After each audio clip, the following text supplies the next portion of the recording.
The seat no one understood. Sergeant Marcus Hale had survived 3 full tours in the Carthian expanse, 2 plasma burns, 1 explosion, and an entire week stranded behind enemy lines with nothing but a half-dead comms unit and attitude. He was not, however, prepared for this. It started the same day his squad arrived on Varlo Station, a neutral scientific hub shared by hundreds of species. Humans had only recently been allowed partial access after proving, much to everyone's surprise, they were capable of cooperation instead of just breaking things. Marcus entered the common lounge, exhausted, and dropped toward the nearest cushioned chair. And immediately, something small and blue darted under him, arms spread wide. He stopped an inch before sitting on her. A tiny alien, barely reaching his shin, glared up at him with enormous indigo eyes. Her skin was a shimmering sky blue, her ears long and swept back like soft fins. She trembled, but she didn't move. "No sitting," she squeaked, voice like a cracked flute. Marcus blinked. "What?" The alien pointed dramatically at the seat. "Not here. Not allowed. You can't sit." "But it's a chair," Marcus said, dead tired. "That's what chairs do." She shook her head furiously, violet hair swaying. "No, not for you." Marcus opened his mouth, closed it, opened it again. He had faced battle cruisers and flamethrowers, but nothing prepared him for this chair-guarding gremlin. "What's your name?" Marcus sighed. "Tiri," she huffed. "Guardian of this seat." He rubbed his temples. "Right. Okay. Is it broken? Reserved? Sacred? Explosive? Full of snakes?" "No," Tiri said proudly. "It is very safe." "Then why can't I sit?" She froze, eyes darting around as if searching for backup. Finally, "I can't tell you." And she ran off, leaving Marcus standing alone and confused. It didn't happen once. It happened every day.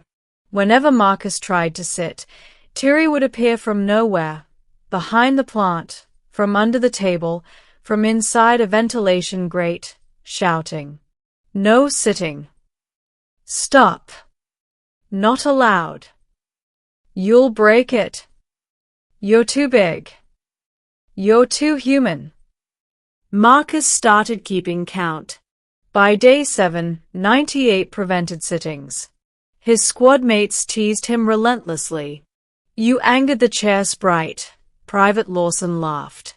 "Maybe she thinks you're gonna crush it," Corporal Reyes smirked.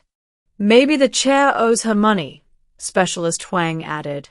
Marcus tried talking to Tiri, bribing her with snacks, even asking politely, but nothing worked.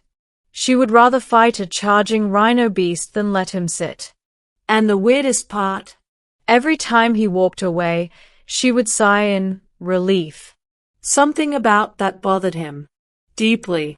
The mystery of the chair. On the 12th day, Marcus snapped. Not angrily, just tired. It had been a rough patrol shift, diplomatic tension, faulty airlocks, a near-miss with a rogue drone. He entered the lounge dragging his feet. He didn't want food. Didn't want company. Didn't want anything except to sit down, he whispered. He approached the chair, slowly, painfully. Tiri burst from behind a potted plant like a missile. "No." Marcus didn't yell. He simply dropped to one knee so he could look her in the eyes. "Tiri, please." "Why? I'm begging you. What is wrong with this chair? Why can't I sit?" Tiri clutched her little hands to her chest. "I can't tell you," she whispered. "It's forbidden." "By who?" Tiri looked miserable. "The elders. Of your species." She nodded. Marcus exhaled. "Okay. Can I talk to them?" At once Tiri panicked, shaking her head violently. No. They must not see you near the chair of union.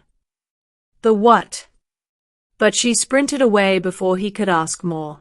Marcus stared at the chair. It wasn't glowing. It wasn't humming. It didn't look sacred or dangerous. Just a comfy, overused, slightly squeaky lounge chair. But now? Now it felt like the galaxy's strangest unsolved riddle. The note. The next morning, Marcus found something taped to his locker. A small piece of soft-woven paper, definitely handmade by Tiri's species. He unfolded it. Inside were 3 shaky words written in glowing purple ink. I'm sorry. Sit today. Please. No signature. Just a tiny pressed flower. Marcus felt his stomach drop. Tiri had been terrified of him sitting, so why tell him to do it now? Something was wrong. Very wrong. He ran. The truth revealed. Marcus entered the lounge at full speed. The chair was there. Tiri was nowhere in sight. The station was too quiet. Marcus approached slowly and sat down. The chair hummed. Lights flared around it.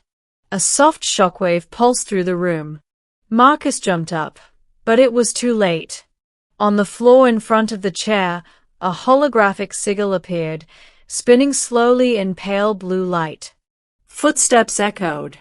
A group of tall aliens entered, the same species as Tiri but older, wearing ceremonial robes.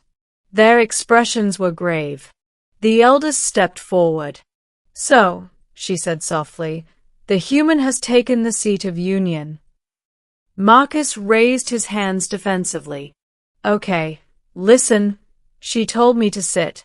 I don't want to break any laws or rituals or... You misunderstand, the elder interrupted. You have not broken anything. She bowed. Bow. To him. Marcus froze. What is going on? Another elder spoke. The seat of union is an ancient device. It links the first person who sits upon it during a bonding cycle to the one who activated the chair weeks earlier. Marcus blinked. Bonding cycle. Emotional linkage, the elder explained. Protection. Loyalty. A sacred pairing. Marcus felt a chill. Who activated the chair? The elders stepped aside. Tiri emerged from behind them, eyes red, hands trembling. It was me, she whispered. Marcus dropped to one knee. Tiri, why? Tears welled in her eyes. Because humans are strong. Because you protected everyone on the station. Because... She swallowed. Because my people are being taken. Marcus stiffened. Taken? She nodded. Raiders. Slavers. They captured our village. I escaped. I came here. I activated the chair to find a guardian, a bonded protector. But the elders said humans were dangerous. That a human bond would doom us. Marcus felt something hot and angry rise in his chest. And you blocked me from sitting because... Because you're the only human I trusted, she whispered. And I didn't want my hope to be wrong. Marcus looked at her, small, fragile, trembling.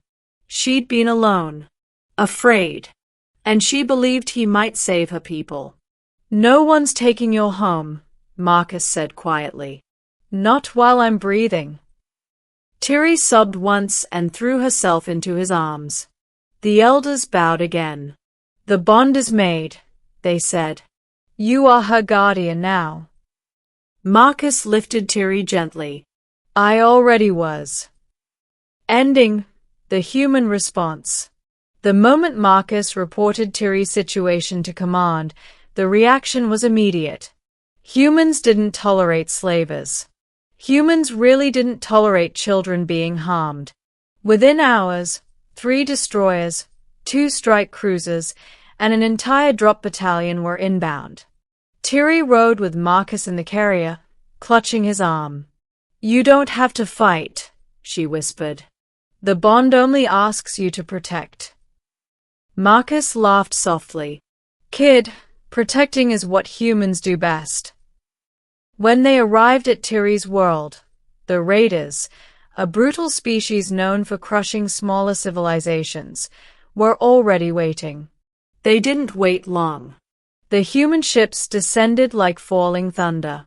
Plasma fire lit the sky. Rail cannons cracked mountainsides. Drop troopers stormed the camps with the fury of a world-ending storm. Marcus, carrying Tiri's banner, led the first breach. He fought like a man possessed, not for glory, not for revenge, but for a tiny alien girl who'd once stopped him from sitting. Hours later, the battle ended. Every captive was freed. Every raider outpost burned. Every slaver fled or surrendered. Tiri stood on a rise overlooking her people, safe, rescued, alive. "You saved them," she whispered. Marcus knelt beside her. "We saved them. Humans don't abandon family." She looked up at him, eyes shining. "Does that mean I can sit on your lap now?" Marcus chuckled. "You know what? After all this, you can take the whole chair." Tiri beamed, ending the real stunning truth.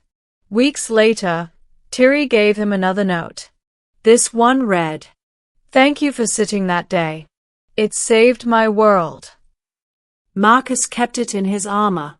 Forever. Because sometimes the smallest people carry the biggest hopes. And sometimes a soldier sits in the right chair. And a galaxy changes.